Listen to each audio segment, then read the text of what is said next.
To get started with using Seatgeek Tickets, begin by exploring the various features of the Seatgeek application, which can be accessed by downloading it from the App Store or by visiting the website at www.seatgeek.com.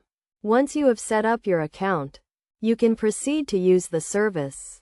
The first step is to locate your tickets by commenting on your own page and accessing the profile menu, where you can find the Tickets section.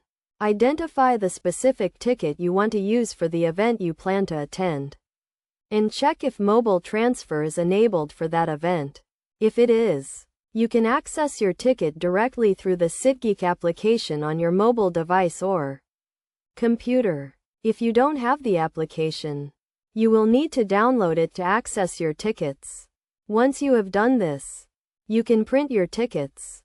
For events that do not offer mobile entry, you will need to produce a physical ticket, which can be downloaded and printed from the My Ticket section of the Seatgeek application or website. Ensure that you have printed all the necessary tickets and that everything is in order.